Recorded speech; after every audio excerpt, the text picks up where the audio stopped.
Howdy, folks. Happy Wednesday. Happy hump day. I'm so sick and tired of that damn Geico commercial that they keep showing. The old Geico commercials, the hump day commercial. But we keep seeing it, that one and the caveman commercial on every NBCSN game. It's like, can you make a new friggin' commercial, please? Anyway, Russ, you got a pre-show stuff. Yeah, the pre-show is the All-American Football League. So we literally woke up the other day and all of a sudden Tom Dundon was like the owner. He's the chairman now, and he pumped in $250 million. And so I looked into it a little more. I watched like 10 seconds of a game, and to be honest, it didn't grab my attention. So I tuned out. That was week 2. Week 1, they did grab about 2.9 million viewers. Week 2, they won't even give the results. The rumor is it's about 600,000. So CBS is so far not giving out the results. The interesting thing is, so players make they have a 3-year deal, and they make somewhere between 70 and 80 grand a year. And coaches make 500,000, like the whole coaching staff. We don't know what they pay for rent. We don't know what they pay for travel. But me and Hal at the Flyers game did some quick math just for the fun of it, and we realized, yeah, they probably have just enough money to get to us through a second season, and that's it. Now, the interesting part about this is it hasn't really taken off that well, and next year the XFL will be running at the exact same time. Mm-hmm. So now there'll be 2 of these offshoot leagues, and so I kind of wonder if Tom Dundon's just doing it because it's like a fun project for him. Because I don't know if he's doing it's a write-off. Yeah. I'm not sure he's doing it to actually make money, because I'm not sure you could actually make money now. Some of their attendance has been okay, like 20, 27,000, and they charge about $15 a ticket.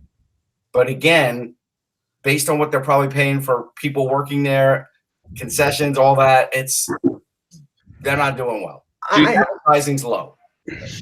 I wonder as well whether or not Dundon's also got his eye potentially on the NFL in terms of getting in the game there, and by investing and showing that he can do something, even anything with. Well, Carolina, I remember I think Richardson gave up. Yeah, the question is, I'm not sure I'd have to check to see who the ownership situation is. I think it's still for sale. I wonder I do wonder, since it's, Dundon's already in Raleigh already.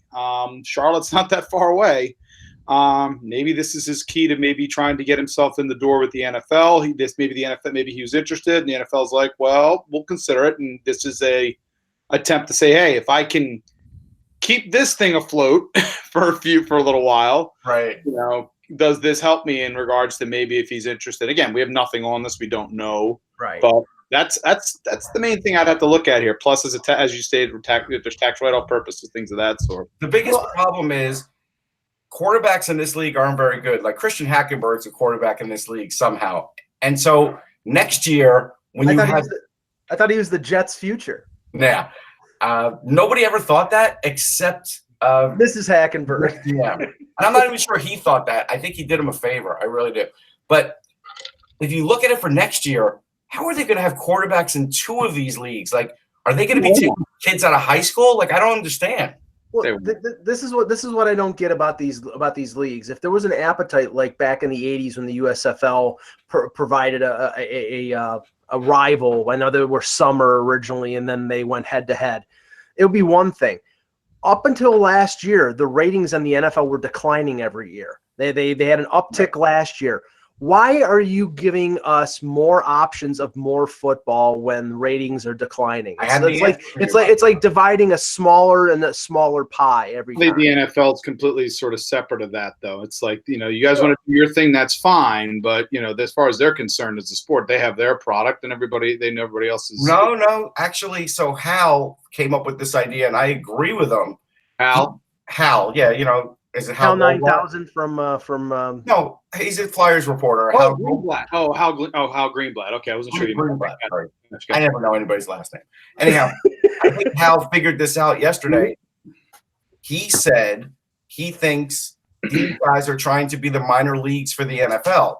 So they're just trying to get the NFL to buy into their league, and that's maybe why Dundon's doing this, because if they go to an 18-game schedule, then they will have players they can graduate to their league. G League. Basically, they'd be like the NBA's G League in this case. Yeah, they're going down the CBA route is what they're doing, because the Continental, because eventually it got bought in by the NBA. Yeah, possible. Yeah. Okay, one last thing, and then we'll start the show here. I feel free to give us your instances of this happening, but it really irks me when I go someplace, especially when it's a restaurant, and you ask for something specifically, and then you get your order, and they've failed to give you the one thing that you've asked for. It's one thing if it's fast food and you go to and I make sure I check everything before I drive away, because if I had $1 for every time I drove away from a McDonald's or a Burger King and then looked at the sandwich when I got home and there's ketchup on it, I'd be a millionaire. But last night in a local establishment, I went to watch the first period of the Leafs Blues game, and I ordered chicken wings, and I said extra crispy, because I can't stand chicken. I cannot stand chicken wings that are not fully done. I mean, and I hate when the skin on the chicken wing is sort of like gummy and loose. Like the meat may be done, but I want it crisp. I want to make sure it's done. If it's a little overdone, that's fine. So I wait 45 minutes, get my wings, and they're gummy. And I'm like, I ate 2 of them, and I couldn't eat anymore. And then I brought them home and didn't get better the next morning in the refrigerator, so I threw them out. It's the worst experience at any restaurant, to order something and not get it the right way, and then you feel guilty about saying, could you put this back in the fryer and cook it for another 5 minutes, because they're not crispy. What food was that, Mike? Chicken wings. Oh yeah. So No you comment? like them like dry and crispy, right? I like them. I like them. I like them extra crispy. I like them to keep them in the deep fryer another minute or two, so the skin is crisp. Okay. Not totally unreasonable. No comment on that. Okay. Anthony thinks it's a travesty. That's why he's not saying anything. But okay. We sort of, my wife, when we do make them here at the house, it's sort of like not quite too crispy, but it get like right on the edges of it. But I don't like it too crispy, where it's like I feel like I need a bucket of water to wash it down. That's just me. Okay. Hello, Hockey World. Today is Wednesday, February 20th, 2019. I'm Anthony Majoni from Sunrise Philly Magazine. I'm Peter Tessier in Winnipeg. I'm Russ Cohen from Sportsology.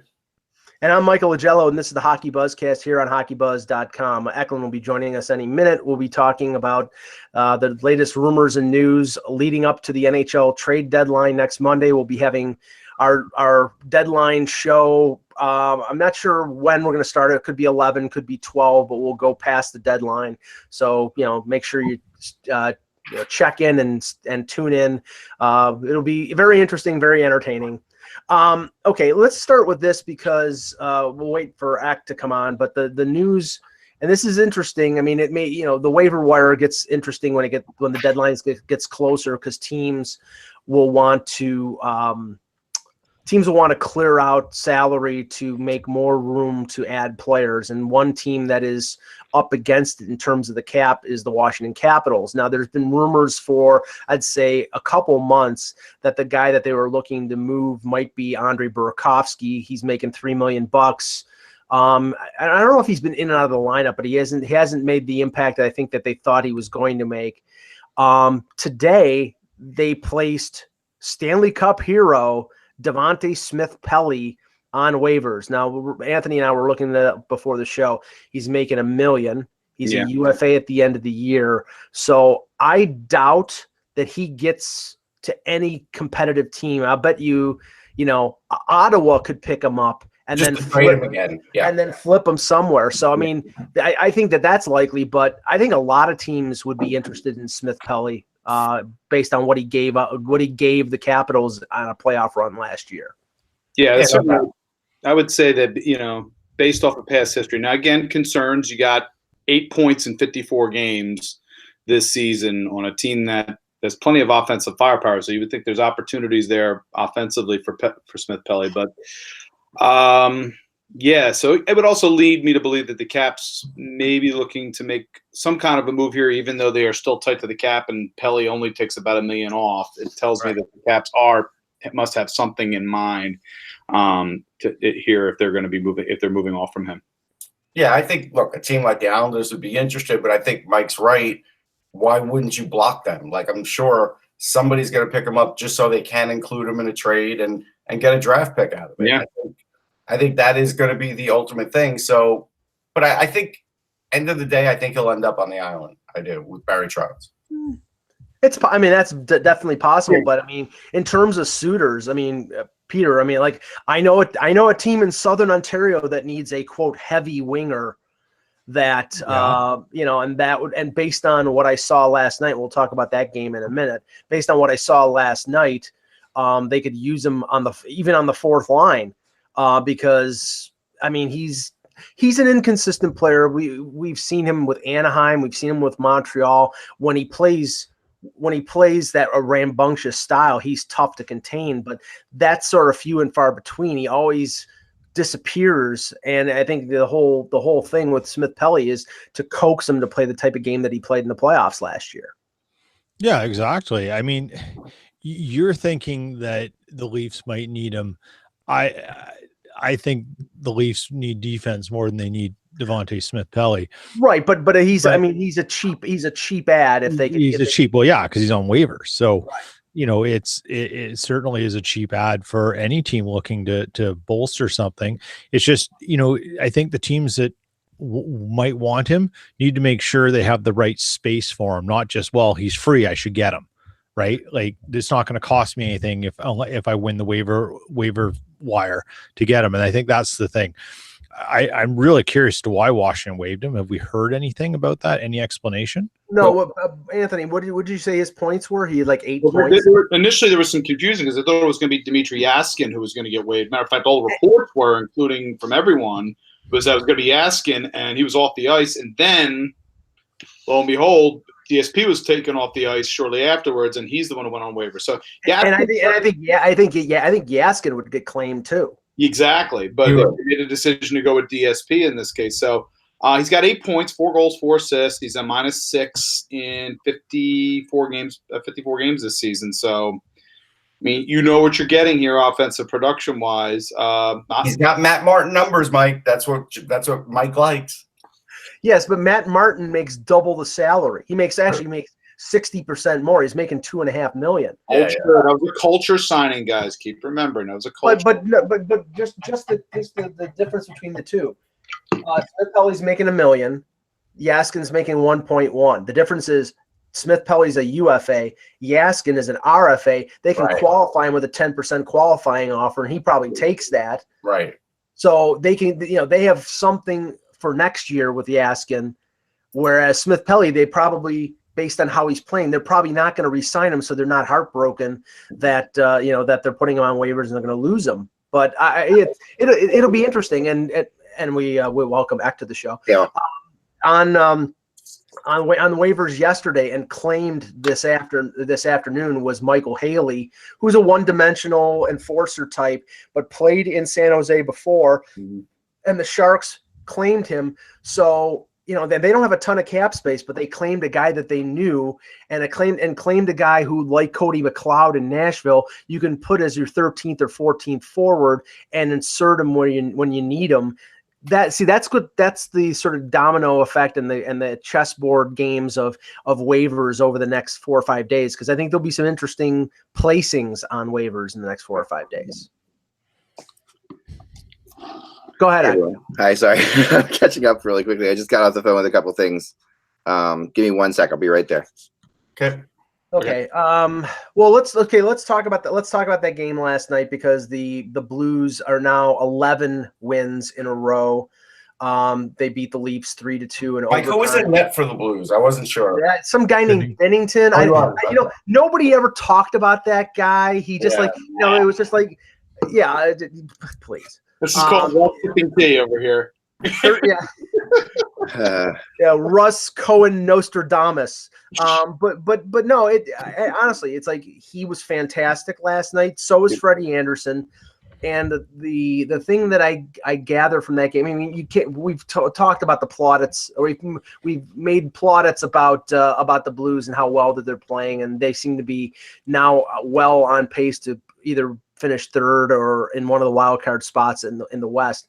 The interesting thing here is, and I observed this with the Leafs.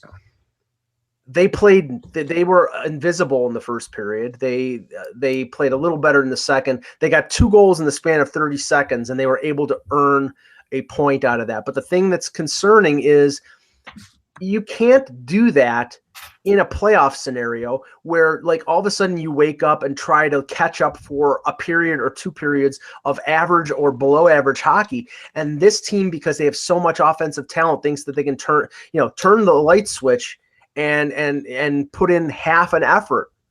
And I think they're lying to themselves if they think they can do that in the postseason. Peter, what do you think? I don't know, man. Like, what they're doing is they're playing really good hockey. Like, and they've got some goaltending, and whether you want to think goaltending boosts the hockey or you think the hockey has helped the goaltending, they're doing something right. Is it sustainable to keep going this way? No, they're probably going to have a bit of regression back. But Berube, he's figured out something. Yeah. He's got them doing something, and you can't discredit that. And I mean, if you're in the Central and you're fighting for that one of those 8 spots, this is a nightmare. The only good thing is the Jets have finished playing them for the season, because I think they take the Jets out to the woodshed and absolutely destroy them. And they're playing really good hockey. Tarasenko's found his other gear. And I would say I agree with you on that one. And it's funny because the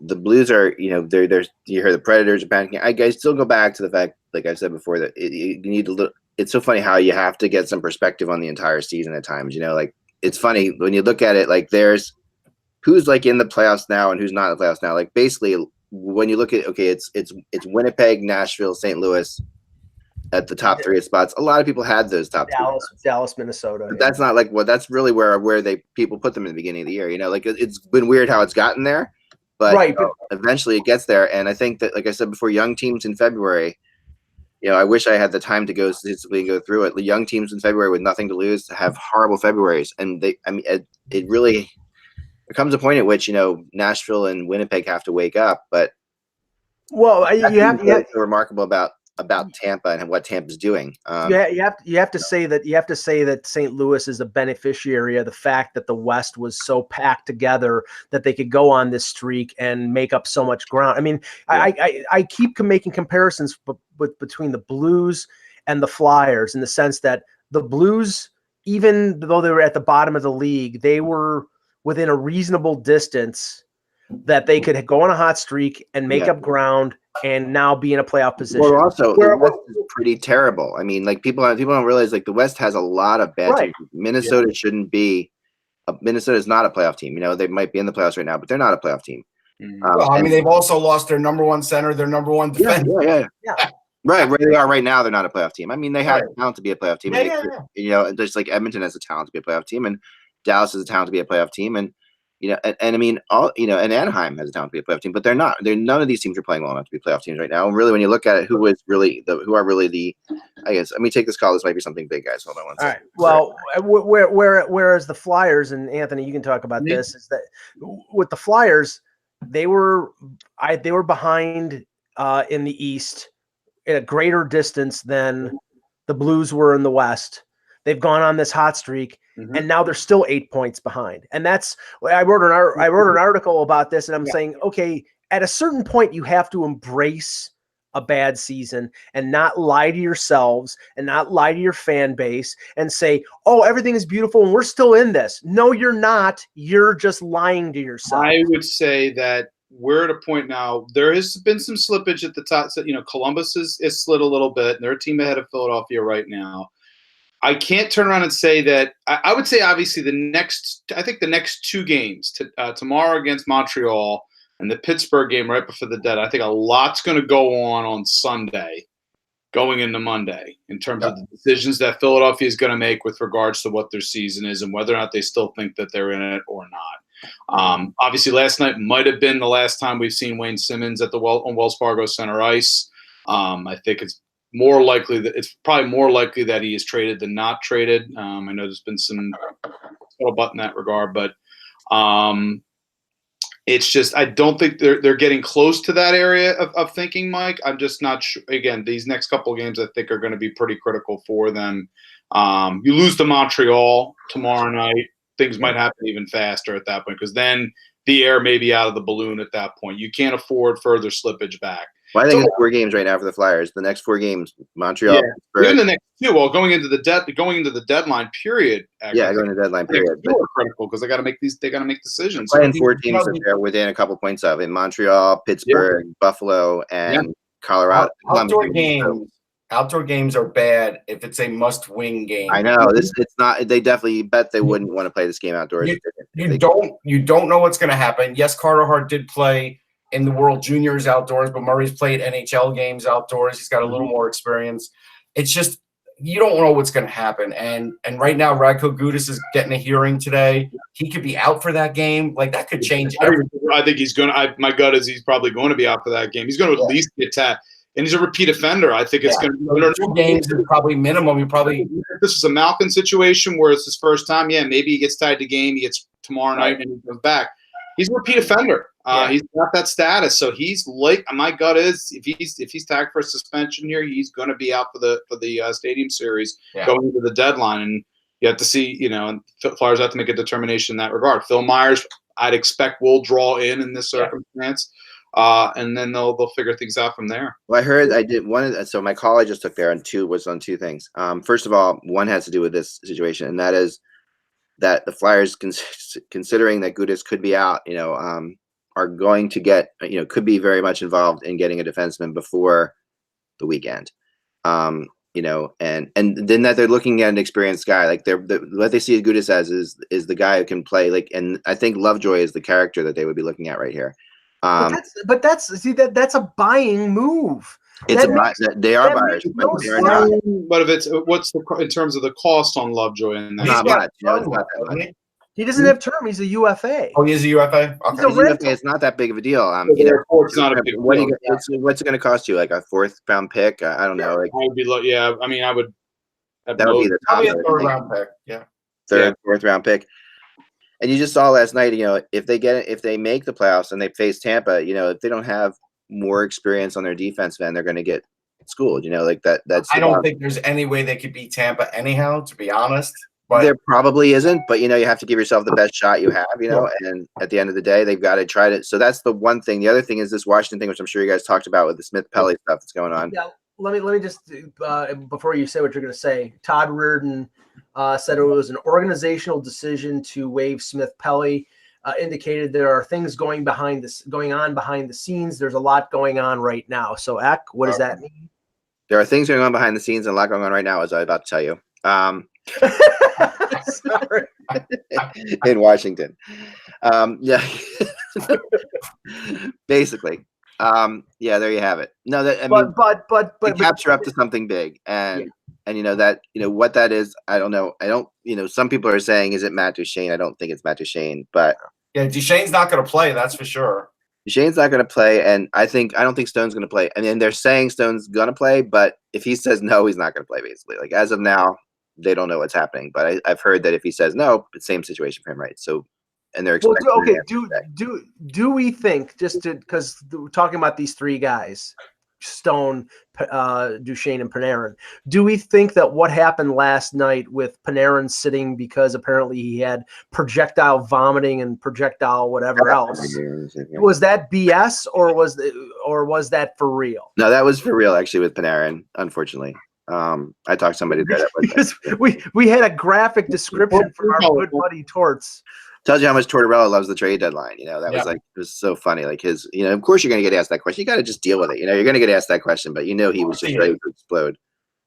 Because the second, Panarin's not playing, Duchene's not playing. We know Duchene's not playing because of this, but Panarin, the problem is the difference here is that Columbus is still in a playoff race. They have to play Panarin if they can. Like they can't I don't think they're going to sit Panarin. They're not going to sit Panarin. They're going to get everything they can get out of him. Correct. If they could have played him last night, believe me, that against Montreal, they would have played him. That was a huge game for them to play. Oh yeah. I mean, that's a team they were neck and neck with, right? So that completely, utterly, and that, that was all there was to it. It's unfortunate. I mean, I think I don't know if towards today's favorite. I mean, I kept thinking to myself, like, I really didn't need him to be that descriptive. Been so good with Kukalainen and Zito and and JD even there of like of being respectful to Panarin and being respectful to Bobrovsky in hopes that maybe, just maybe, they'll decide that they want to come back. They've been really good, and then Torts does that last night, which Panarin has got to be pissed off about. Listen, knowing John Davidson a little, I'm sure he's not happy about it. No, there's no way he's happy about it. None of them. No people. I know people there. They aren't happy about it at all, because it's like they are trying. Because he embarrassed him because he said he crapped his pants. Yeah. It's more than that. It's just, you don't need to go there. I agree. I don't need. It's a total disrespect for the player. I mean, it's like, it's absolutely, you can't say you can't say something like that about a player on your team. You can't. I mean, he's and then did you hear what he said right after that about Declare? About Declare? I mean, that was like, yeah, I mean, he ripped into Declare. Yeah, he's back off the rails. It took him a while. It took him a couple of years to really go off the rails in Columbus, but he's off the rails again. We need to get Larry Brooks to cover that team to really have some fun. He's the gift that keeps on giving, Ak. Torts stuff was insane. That was also insane. Well, I think also he thinks he could probably, this is it's not New York, it is Columbus. So I wonder if he feels like he's got even more free reign to pop off. I think he does. I mean, I think although we live in the Twitter age, the world's finding out today that it's all one big hockey world. I'm waiting for him to start talking trash with Aaron Portzline.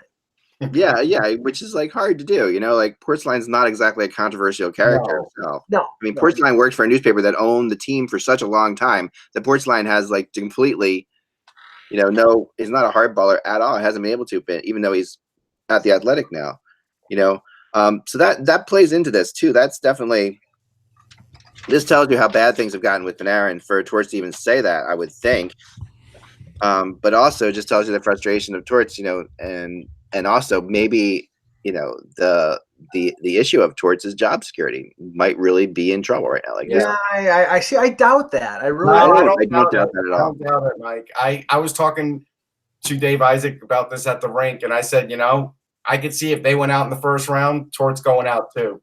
Well, if they don't make the playoffs, forget about it. Do you think the extension was a golden parachute, basically? Could be. Okay. Yeah, I mean, it could be. I looked at Washington really carefully here.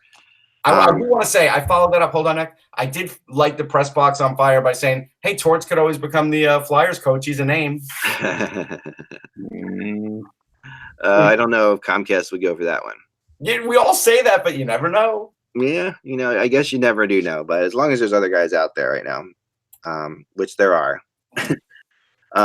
Now the Toivonen, somebody asked me in the chat room, and this is something I want to touch base on. Nashville and Duchesne, which is something that's very big today. Actually, Columbus and Duchesne is also big late in the last couple minutes that I've been talking to people too. Right before that was the last call I had right before I joined the podcast. But and I think Toivonen could be involved in a deal for Duchesne, which is a lot to give up for a rental. But I don't know, for some reason I don't know that they love Toivonen there. I get the impression that, I mean, he's been up and down, back and forth.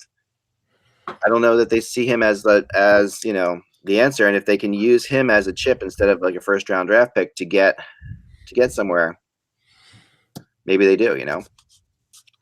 Well, I mean, he's the biggest asset that the Preds have. I think he carries more weight than a first round pick because Go ahead. Consider one other thing with Nashville, and this has been mentioned by Laviolette in the past.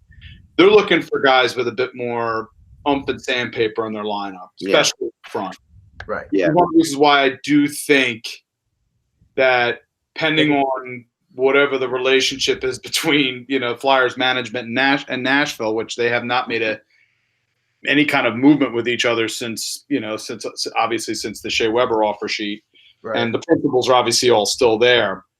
But I could easily see Wayne Simmons being a target of theirs, sure. Up front, and that that Tolvanen could be possibly a return in that circumstance. Yeah, I agree. Yeah. I mean, if you're talking about a major piece, if we're talking Nashville being in on Duchesne, Stone, or Panarin, or to a lesser extent Simmons, you would have to think that one of two players are going to be involved in that deal. One is Tolvanen and the other one is Dante Fabro. Mhm. If neither one are involved, Fiala's another possibility too, I would say. who is that? Kevin Fiala would be another possibility. Yeah, but I don't know if they. I don't know if they want to give up. I don't know if they want to give up the roster. If they went a draft pick in Fiala, that could happen. Like if they went to that's like a draft pick in Fiala where Fabro or Toivonen are probably just more of a straight up type deal. Tolvanen would probably be straight up. The thing about Tolvanen is that people should understand too. You gotta, if you get him in a deal, you gotta send him to Lehigh because he has to round out his game. He's not going to be with the Flyers at the outset. But I know people look at his shot and they look at his skating and they say He's not really ready. We've seen him in Milwaukee. We know he's got an NH. We know his shot. Everybody knows that's an NHL plus shot there. The thing is with Tolvanen is the fact that absolutely he will not. And I think it's one reason why Bailey is up as well with the Flyers as well, because I think in the possibility that they might deal Simmons, you might see Bailey getting a little bit more ice time in that circumstance, up towards more further in the Flyers lineup.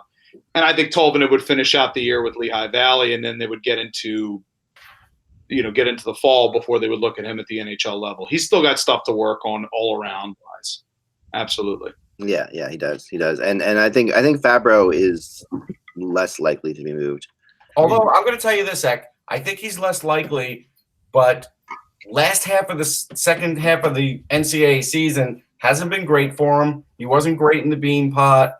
His game has tailed up a little bit this year. Nobody seems to really know why. I talked to people about it.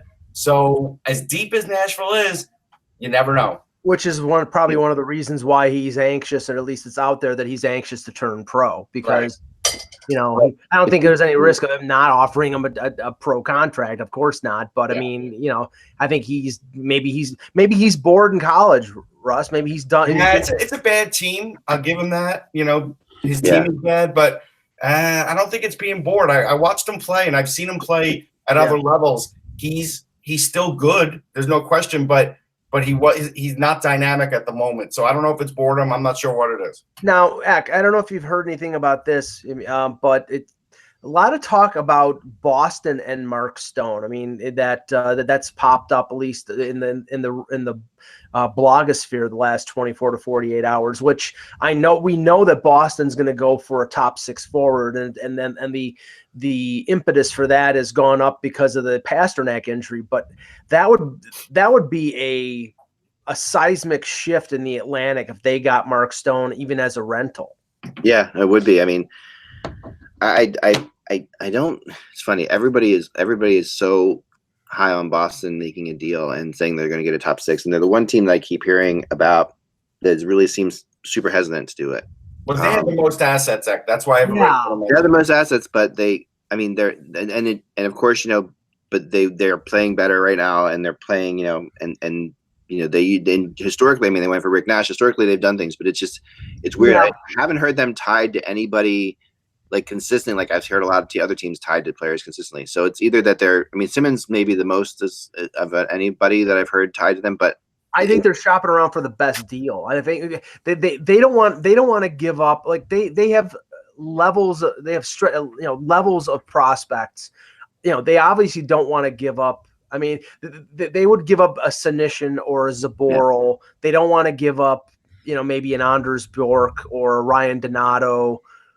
So I think it's one of those deals where they want to get the best player they can get, but they sort of want to give up a certain level of prospect and maybe not the top level prospect. Right, and they gave up a lot for Nash last year, and if they not a ton.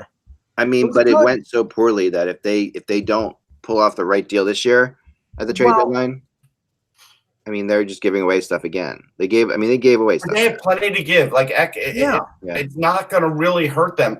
I can name you 4 defensemen they have. I can name you 4 forwards they have. Yeah, they're that deep. Yeah. I mean, I guess they really have been all over the map. They just haven't been. And Don Sweeney has done his best in terms of spin to go out there in the last few days. Oh, we're not changing our policy. We're not changing our tactics, because David Pasternak is hurt.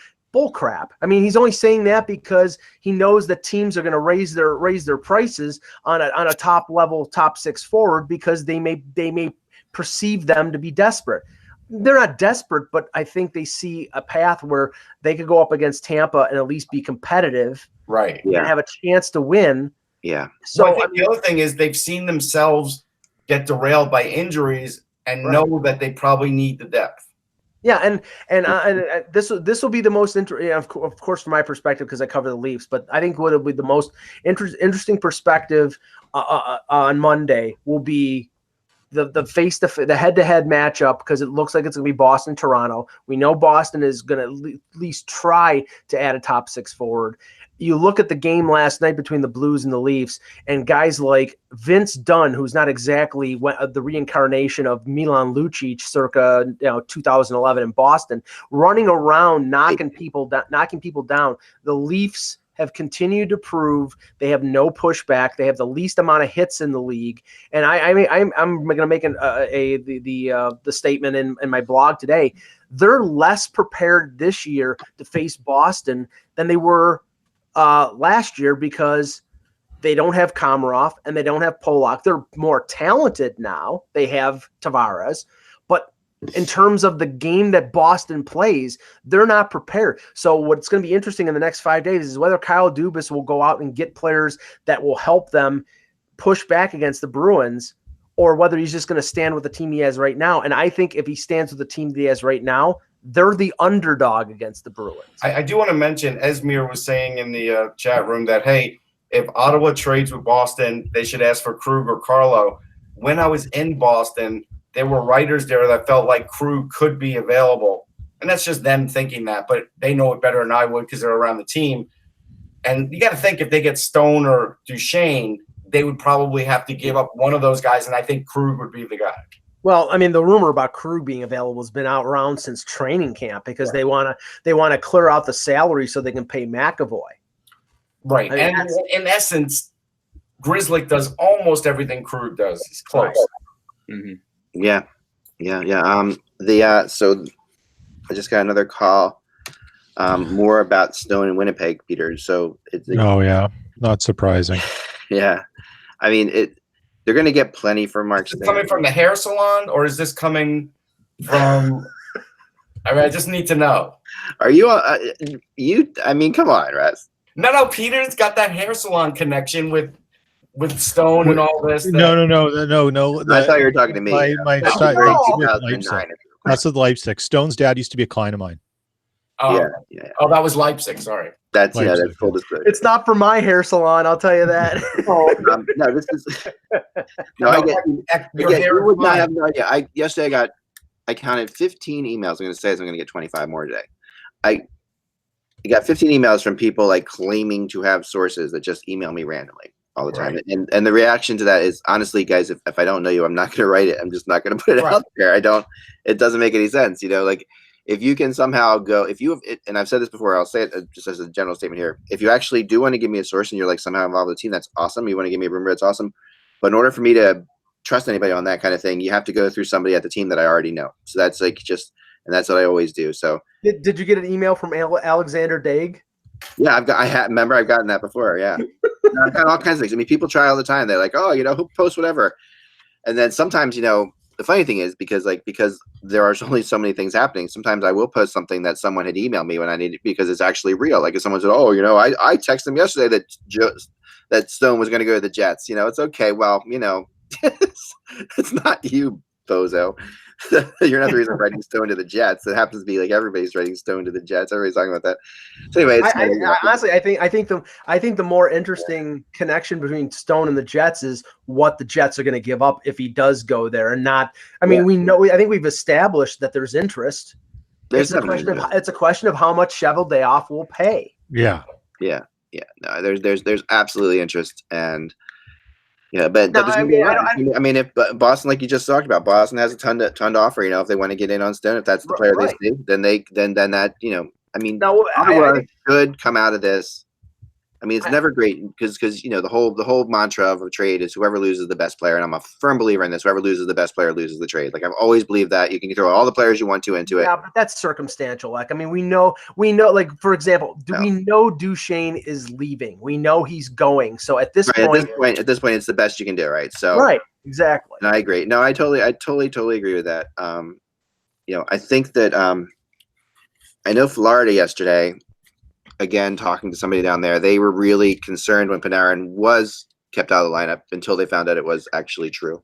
But they were concerned, and that tells me that they're talking to them, and that they, that was one of the first signs that maybe it wasn't real for me, because I know that if they would know, like Florida definitely would be contacted if Panarin was definitely on, because there's certain since they're going after both Bobrovsky and Panarin, I'm sure they would get a call back from a team usually, saying, "Oh, we've got another possible offer," that kind of thing. But right now, I think the narrative right now, and I heard Pierre LeBrun mention this on Toronto radio before we started the show, is that, and he got like calls from like 3 or 4 different NHL executives saying the bottleneck that's going on with Stone, Panarin, and Duchesne is affecting their ability to do business, because everybody's waiting.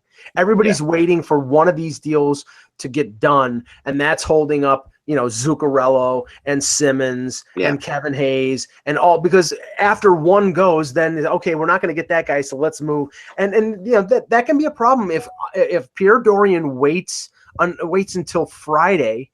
Can all these other teams get their business done in 48 to 72 hours? Yeah, I mean that is the big thing, and I don't think that.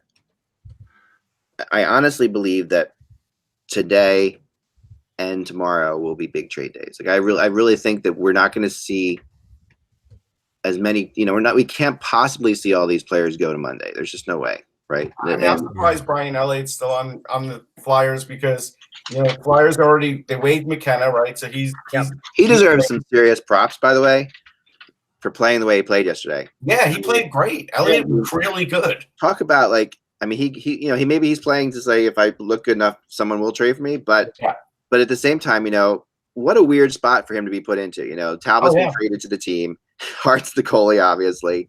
He's sitting on the bench. He knows that Elliott. Talbot's been traded to the team. Yeah. The second Talbot figures out his visa. Talbot will be in Montreal because he doesn't need a visa for that. He was in New Jersey. He was already in practice already today. So there you have it. Philadelphia will travel with the team, and McKenna's on waivers. So that's where they're at. Now they're carrying 3 until they figure further. And Neubert's in witness protection. Don't ever ask about Michael Neubert. If I was the Flyers, and we don't get into this too much, he's at a black site somewhere. It is a really interesting situation as far as who they're going to play against Montreal. It's going to probably be hard. Hart's going to be. He's already said Hart's playing because he got pulled early. Right. Yeah. That last night, that Hart's in net. So Hart's going to play this game, and he'll, barring anything else happening, he'll definitely play the outdoor game. So, but if he has tough trouble in this game, you still got to play Hart in the outdoor game. This is what's the weird thing about these outdoor games. They definitely have a situation. They're going to have to play him in the outdoor game, you would think. They are. No, they're going to play him in the outdoor game. They got a lot of $250 Carter Hart stadium jerseys hanging up in the. Advertising all over the place too for this. If that's what's important to you, selling gritty T-shirts and Carter Hart jerseys. It's just funny. I was walking through and I'm not even really a big fan of these jerseys, and I'm telling you, this is just a tip, from being involved in lots of stadium series and winter classics. Definitely don't get your stadium jerseys before the event. It's like they fall. The bottom falls out of stadium jerseys after the events. It's like 60% off. You'll be able to go on Amazon and get that for 50% off in 2 weeks. They turn it into like they did with the most recent one into their third jersey. Which I've got Bill Daly on hold. I think I'll give you an example. That's a pretty old cell phone you got there, Russ. That's Did you get it from a landline phone? I know. Did you get it from Gordon Gecko? There are people watching the show that don't understand what the hell you're talking about, Russ. Landline. True. I know. Landline. Well, it's a voice over IP. It's a VoIP phone. Yeah, go ahead. Mm-hmm. Yeah, so there were. I'm not a big fan of the stadium jersey, but I was looking. I'm like, how much are they? $250. Which is why they're going to end up. It's going to be the ugliest outdoor game jersey they've ever come up with. Yeah, they're going to win the game in that. Then because the Flyers are one of the most superstitious teams in the world. They're due to win one. They haven't won one yet. This is the Lauren Hart, God Bless America, superstitious team to beat all superstitious teams. If they do win in the outdoor jersey, they will wear it for the rest of their lives. You're right. Oh God! Just as and Russ and I were at the World Junior in Buffalo last January, not this recent January, and they were selling swag for the World Junior, nice hats, nice scarves, and the prices were ridiculous. And I didn't buy one until the last day. I went to the concession stand and they were selling it at 60% off. And I'm like, okay, I bought my hat, I bought my scarf. It's the same thing with the Stadium Series. Wait until after. I'm sure since we're talking fashion, the Tom Dundon bunch of jerk shirts is a great stroke of genius, but $32 is a lot for a t-shirt. I'm sorry. He's using it to fund the alliance of the Atlantic. Yeah, I thought about that. Yeah, I mean, there we go.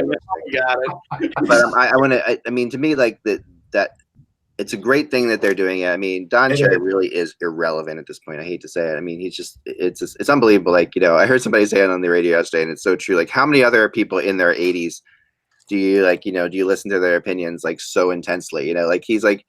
Don Cherry at this point, I hate to say it, but my grandmother. I used to listen to my grandmother. I don't know about you. But. Oh, sure, but I listen. I mean, I'm just saying that coaches. Yeah, but that's for a recipe for cookies, Russ. That's not for. True. I've got an awesome Don Cherry story though. I'll share. There's a lot of them. None of them. We were on a bus. This was in San Jose for the Stanley Cup Finals. I'm on the media bus going from the arena back to the hotel, and there was a whole thing going on because at the same time there was a huge soccer tournament going on. I don't remember this in San Jose. It was like in our hotel was like this team from I don't know, like Algeria. It was like these guys were gigantic. I mean, and they were so our hotel you actually had to like go through a metal detector to get into and all this stuff, and you had to prove you were staying there because there were all these fans trying to get into the hotel. So there was a blockage. So we could because there was a caravan of cars coming out of the Algerian team. So Don Cherry is sitting in the front of the bus. He's like 2 seats in front of me, and we're stopped. He gets out of the bus, walks out, and he says, "Let me out here." Walks out and goes to the cops and says, "You know who I am? We got to get this bus out of here." And I'm like, "Holy cow!" And it was just the funniest moment. And that is funny. Oh gosh, he's hilarious though. I mean, honestly. It sounds like that scene from Patton where but yesterday, just to illustrate a point, somebody said, "Oh, they're making a shirt of that Don Cherry thing. I want it." I said, "It's $32." They said, "I forget it." Yeah, the Flyers would have those on the seats of the people next game, and they would be for free. Would be for free for all the season ticket holders. Yeah. Hello. Yep, we're still here. There we go. No, he took a call. So. So anyhow, let's talk. You didn't really get to talk about the Leafs game. We transitioned over the hit. I saw the hit, and again, I don't think any tough guy is going to be able to do anything on that shift after the hit because the play gets blown dead, and Dunn's probably already on his way off. So that's like you got to do something about it next shift or next game kind of hit. Right. Yeah. By the way, this is sky blue, not gray. Okay. I didn't. Which hit was it? I didn't see the hit. I have missile. He did. Yeah. The one on Kadri. It was Don Cherry. Sorry, I'm in a lot of trouble. I have to go. Just kidding. Okay. It was Vince Dunn standing up Kadri at the offensive blue line. Yeah. It wasn't a dirty hit. It was a little high, but the only people complaining are Leafs fans then. Well, right, but the point was that Vince Dunn, who's not exactly, like I said, not exactly Milan Lucic back in the day, he hit Kadri. It was clean, but he hit him, and then he labeled Connor Brown later in the game, and there was nothing, no pushback, nothing, and that again, I make the assertion that the Leafs are not prepared to play ball because Boston will play like that. Their third and fourth lines will run everybody. Dan Heinen, Corrali, all they will do is hit. And if you can score on the power play and if you can avoid that, fine. But I think that will be determinative. I don't think that's in Mike Babcock's wheelhouse, though. I think Babcock would. Are you getting an echo? Yeah, a little bit of one. Hang on. Hold on. Go ahead. Okay. Still there? Yeah, it's Is it me? yeah. Log off and log back on. All right. Okay. Go- I think Babcock probably, it's not in his wheelhouse to have that. He didn't have it in Detroit. He didn't use it. That didn't use players that way. You know, he had Cronwall, who was his own wild card, but he has Kadri, who's his own wild card, right? Yeah. And that's where I think between Babcock and Dubas, there's going to be some chat about filling holes, but I don't think that's something they're going to worry about too much if they can play hockey and make the Bruins. I know you basically feel that it's a collision course with the Bruins. The Bruins play hockey with them as opposed to not letting the Bruins have their way. But to do that, you have to play hockey. You have to get the Bruins to chase you. Right. And they can do it, but they got to do it. They got to not take the bait. That's the thing. It's about discipline. I think that's what Babcock sees, right or wrong. I'm not saying it's the right way of looking at it, but I think that's how Babcock's looking at it. Well, I mean, and you may be right, but the thing is that Babcock did it 2 years ago. He did it last year at the deadline, and he's doing it again. He's in the media asking for heavy players. Like all of a sudden Luke Glendenning's name gets dropped again. His favorite from Detroit. I mean, and he's not like saying, "Hey, Kyle, get me some heavy players in post games," but he's saying, "Well, not yet." But I think that's probably what's being said, behind the scenes.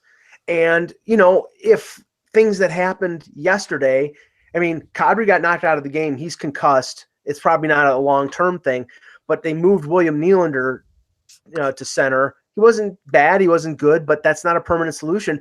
And if they decide he can't play center, your number 3 center is Freddie Gauthier, and that's not good. But it's good for the opponent. Well, yeah, but I'm talking about from the Leafs' perspective, Russ. Of course you are, Mike. Yes. Yeah. Just Edmonton. Keep an eye on Edmonton. I'm saying, of course, that you would not think that they are buyers, of course, but no, I think they're buyers because their organization is clueless. Something's up with them. I think PRV will actually be moved to the deadline. I changed my tone on that a lot, like back and forth, but I really do think at this point he will be. Well, the interesting thing, Eck, is that it's come out over the recent days that Puljujarvi does not want to go down to the AHL, even though he's got eligibility to. He's waiver exempt still. I don't blame him. I don't blame him. If he's going to go down to the AHL, how about going down to the AHL with an organization that actually knows what they're doing in terms of developing a player? Because he's been wasting time in Bakersfield to no point whatsoever. And now what they did is they put him on injured reserve so they didn't have to make a decision. But for his sake, get out of there as soon as you possibly can. Well, I can tell you, when Edmonton was in town and I watched intently, I was watching Puljujarvi's first 3 shifts. They were great. And all of a sudden, his ice time started to wane in that game. Things happened in that game. And all of a sudden, he had like 9 minutes in the game. So online, I was chatting with Paul Almeida, who really knows that market. And he feels the same way that we do. Like, he feels like he's, at this point, underutilized, probably needs to change. And it's really a shame because I know people are going to think, oh, it's like Yakupov, he's done. He's a better player than Yakupov, and he will be good for somebody. I really do think that. I wrote about this yesterday with Bobrovsky and Calgary and San Jose as outside shots. And it's San Jose. It keeps coming up, and it's really weird. But obviously, you would think. I mean, Martin Jones was very good for them. In the playoff run that they had. Obviously, he was. And he's a really good goalie, but someone was pointing out to me that San Jose has the lowest goals against average, save percentage / save percentage 5-on-5 of any team in the league. Crazy stat like that. It's just like their save percentage is ugly at 5 versus 5. Yeah, and it's really kind of it's kind of nuts. This and San Jose, I do think one of the things that you'll see, like a bigger macro thing.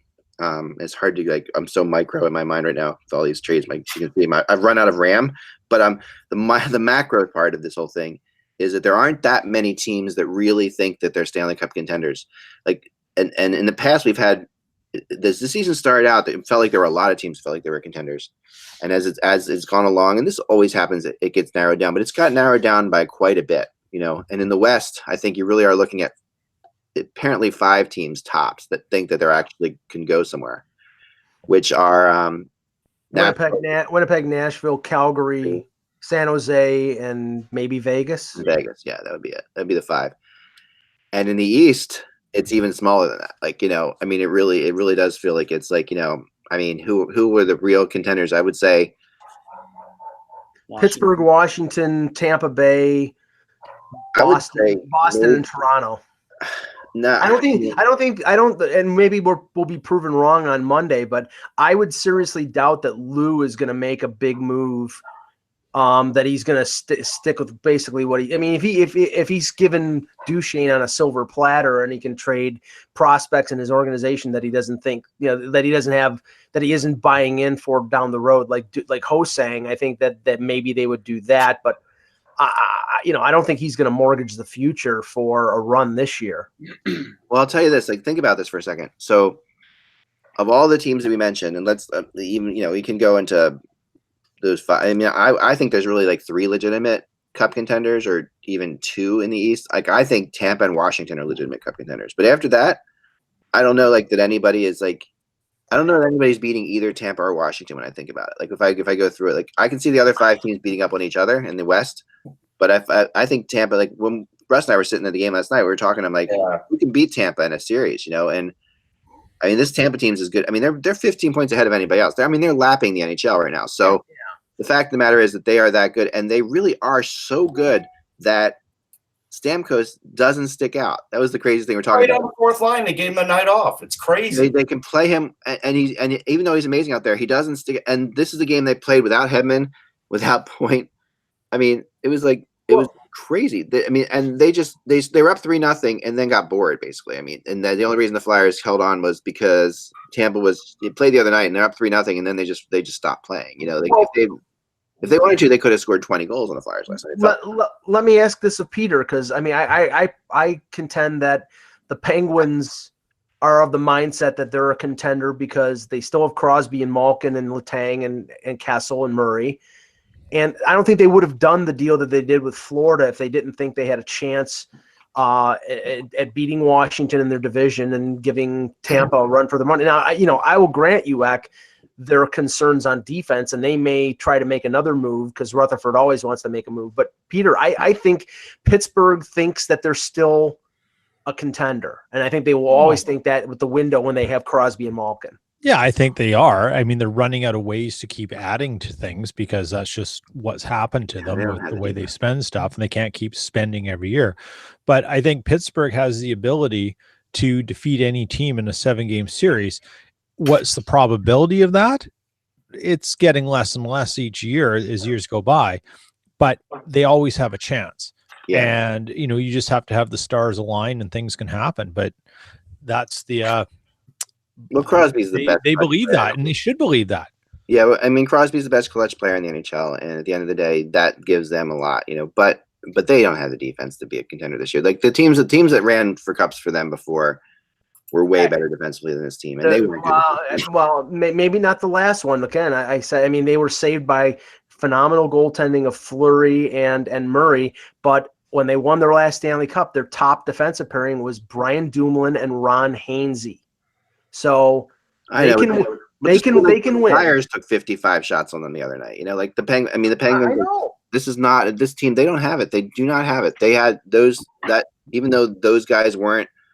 Hainsey was better than what they have now. They don't have anything. Oh my God! Well, here we go. Here we go. Yeah. Tell that to Leaf Nation when that guy is playing 22 minutes a night on the top pairing and is getting walked around like he's standing still. So there's different kinds of defense. There's defense off the rush, and then there's defense, off. He's no Corey Cross, Mike. He's not. Yeah, he's not going to be off the rush, but he's going to be good at clearing guys out in front of the net, and good at picking up guys in the front of the net. Like Andrew McDonald was not in the first goal last night, for example. Just like the ability to be able to pick up a guy, or the second goal, or whatever it was, the one that went off the post, maybe the third goal. Hey, Aki Berg's only 41. Yeah, there you go. Yeah, but he's an equipment man now. What's that? Actually, he looks scary. I just saw a picture. I'd be scared of him. Where they say you didn't think Luol Deng would appear in the comments, you were wrong. The version is you didn't think Aki Berg would appear in the comments, but you were wrong. There you go. Exactly. That's it. Let's get to some quick questions before we get out. He's got a real good one. Yeah. Now he wrote Eck or Russ, but I'd like to include Anthony in this. Oh, but he basically Peter, you and I don't have to do anything. He wants to know if the Flyers will do some sort of package deal or something big at the trade deadline with a look towards the future. And so last night, Minnesota did have a scout at the game. Mm-hmm. And so I do think Jared Spurgeon is on the radar. And I do think he's probably extendable if he became a Flyer. So I think that is your look towards the future. Anthony, what do you think? I would agree with that in terms of Spurgeon. He's definitely a guy I think that's we all know he's a favorite of Chuck Fletcher. So I would say and they are looking unquestionably for a top four defense or top pairing defenseman to go with Ivan Provorov, right. I think, in this circumstance. So I think that's likely. There's some other places as well. I mean, if you're looking with an eye towards the future, as we mentioned, Boston's possible. If you're looking at options for Wayne Simmons, Boston's obviously possible. Could look at maybe Senshin and some of the other prospects there.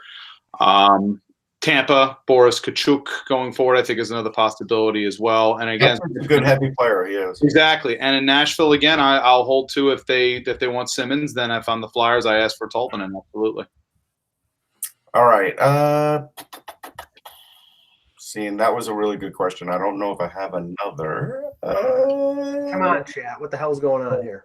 Hold on. I'm scrolling through. People are very angry with different things today. Yeah, obviously they're angry. They're angry with my fashion sense because they keep thinking I'm wearing gray all the time.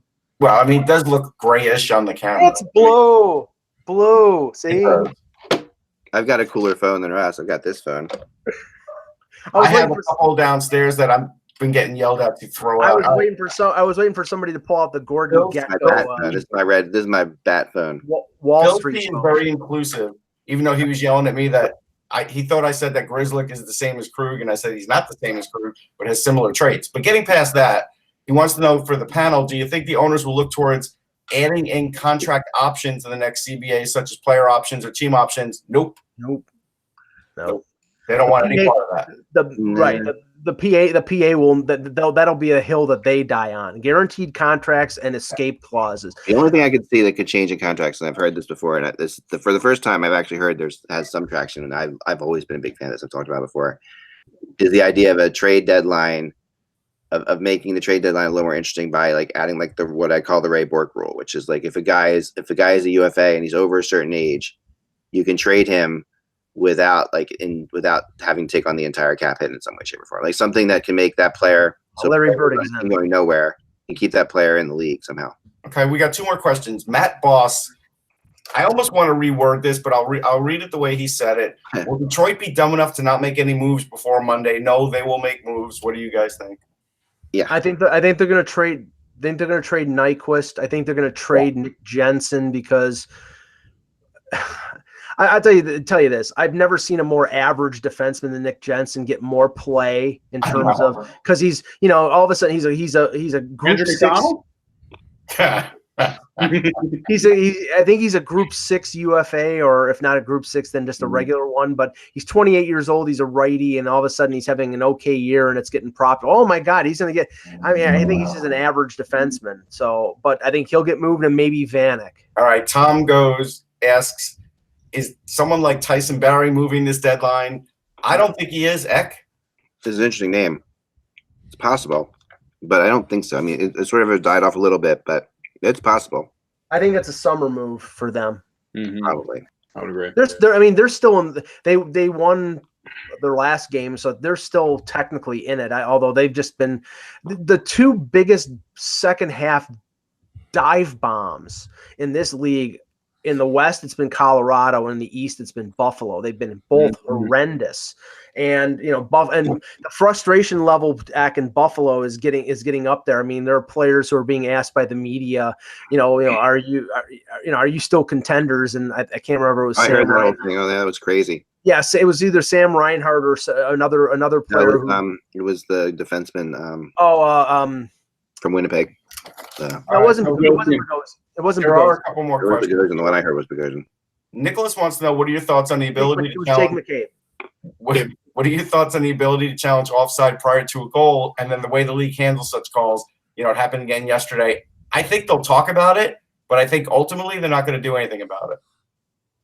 They seem to like this. I mean, I don't think it's perfect at all, but I don't know. I mean, there should be a time limit in some way, shape, or form in my mind. But I have a feeling that one thing that'll be brought up in the next CBA, and it's, I think it'll gain more traction this summer when Braden Point signs a deal much less expensive than everybody expects him to, is to balance the advantage that teams like Florida, Tampa, Nashville, Dallas have with their state tax exemptions, because it allows those teams to get players at a much cheaper rate, whereas teams like Montreal or Toronto or New York, they have to worry about state taxes and those things, and and how I think it's detrimental to them, and it helps those other teams. So I think if there's anything that they can do to sort of equal the playing field, I don't know how they would do that, but there's got to be to incorporate the league and have the pay it be paid out of one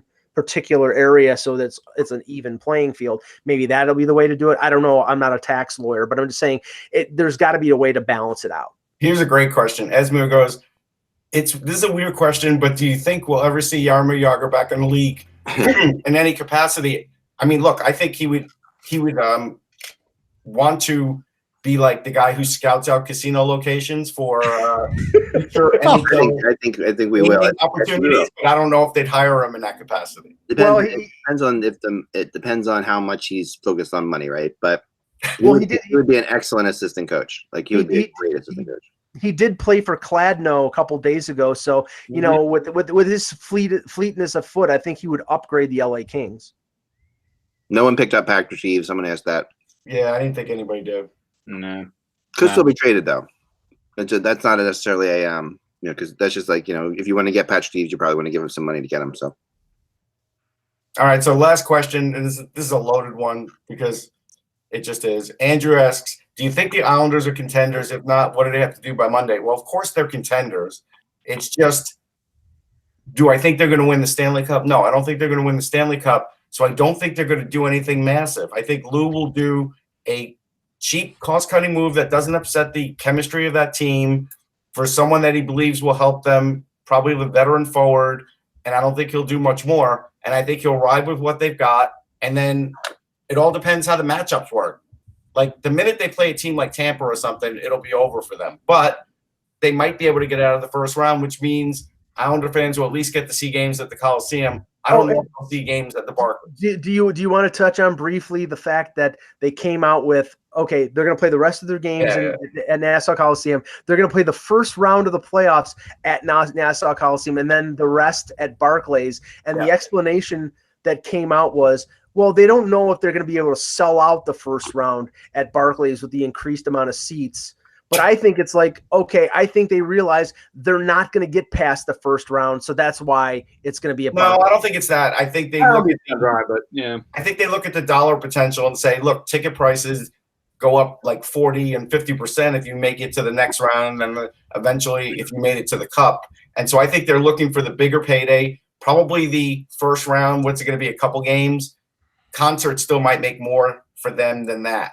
And I think that's probably the reason. I tell you, to me, the most fun race to watch down the stretch will be the battle for 7th and 8th in the East, because the difference between the Islanders and Tampa in the first round is just unbelievable. I mean, that's I want a Tampa-Pittsburgh first round series. That'll be phenomenal. I would like to see Toronto fall into 7th place actually and play the Islanders in the first round. I think that Toronto Islanders with oh my god, they're going to be able to track the path of the Leafs bus from the airport, either JFK or LaGuardia, to Nassau Coliseum by the burning of effigies of John Tavares. That'd be incredible.